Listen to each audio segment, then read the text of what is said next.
This is the story of Taipei American School, founded in the basement of a Presbyterian seminary in 1949 and located in the northern reaches of what was then a sparsely populated island off the southern coast of China. Early on, TAS established itself as an inclusive environment, welcoming missionaries and business people escaping the unsettled political landscape of communist China. Within just a few years, bolstered by the infusion of U.S. military personnel, student enrollment exploded from a mere 8 students in 1949 to over 1,000 by 1957. TAS quickly established itself as a premier educational institution in the Far East and continued to spark intrigue and interest among foreign businessmen and their families. Taiwan's economy was rapidly transforming during the 1970s. Even as U.S. military departed the country, enrollment could not be stymied for too long. Taiwan's burgeoning population meant interest in TAS remained strong as more overseas Chinese with foreign passports arrived in Taiwan searching for the best education money could buy. By 1980, who could have predicted what was once a little-known island, rich in agriculture and unexplored wilderness, would soon become one of the most influential economic powers in Southeast Asia. Fast forward to 2005, and what many call the modern era of TAS history.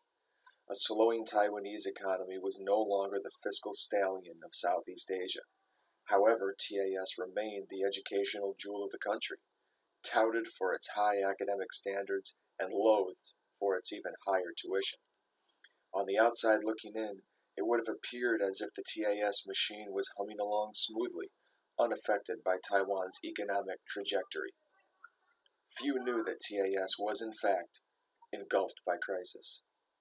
Poor leadership practice and unethical behavior spawned a culture of manipulation and dishonesty. High academic standards had diminished, while tenured faculty became complacent and lacked receptivity to change. Fortunately, a few battle-tested members of the TAS board placed their personal reputation on the line in an effort to salvage what was once a prestigious institution from the depths of despair and mediocrity. With the remaining political capital available, they embarked on a search for a new superintendent and leader who could rescue TAS from institutional despair. They found their demigod in a new leader from the United States, a battle-tested wife of a retired Army general with a penchant for confrontation matched only by her extensive educational background and resume. Within her first year, the new head of school replaced nearly 50% of the faculty population and eradicated the old boys network previously thought to be unbreakable. In the process, she reversed curricular norms, increased the visibility of the institution, and infused new life into the community. By 2010, TAS had become the most prestigious private institution in Asia, where test scores rivaled or surpassed the most well-known independent schools in the United States. The head of school created her own version of Exeter East. In just 5 years, she accomplished her mission, but soon recognized she had neglected a vital program in the school. The TAS athletics program had fallen by the wayside. The school represented academic excellence, but lacked the balance indicative of a well-rounded institution. Athletic facilities were limited, programs suffered, and student interest waned. Change needed to happen. She could raise the money for improved facilities, but she needed leadership and expertise to signal a new era in TAS athletics, similar to an athletic renaissance that would rival the dramatic uptick in academic success of previous years. Her students deserved the best academic and athletic offerings possible. She knew what had to be done. She began by leveraging her relationships with the board and sterling reputation in the community to quadruple the athletics budget. She also received approval for 2 athletics directors to better absorb the responsibility associated with cultivating athletics programs for over 2,400 students K through 12. In 2014, the head of school dramatically changed the organizational structure of TAS by hiring a director of health, PE, and sports K through 12. This position, who reported directly to her, or would report directly to her, and be responsible for the entirety of the program. Only one other school, Harvard Westlake, located in Los Angeles, followed this unique framework. 2 years later, and the TAS athletics program had nearly tripled student participation. The competitive environment has fueled championships in sports previously thought to be unattainable.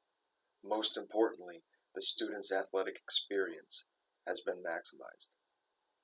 Despite program successes, the school still finds itself in a precarious position.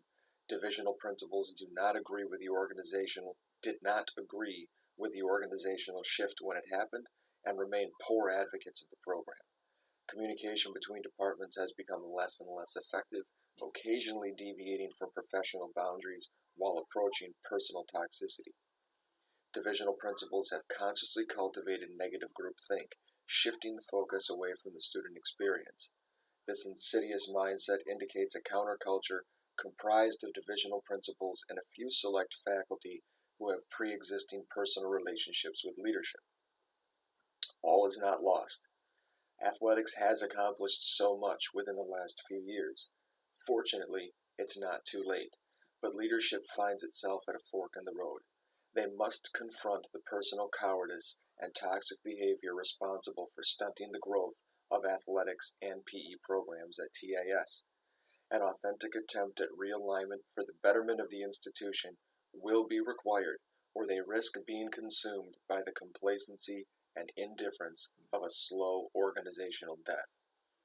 The head of school and director of health, sports, and PE can be the catalyst for change, but this may require vulnerable communication in an effort to establish a foundation of trust. The pursuit of task must take a back seat to the management of key relationships in the organization. Ultimately, their authentic exchanges will decide if the athletics renaissance continues or fades away into obscurity, creating a crisis similar to the early stages of the modern era in TAS history.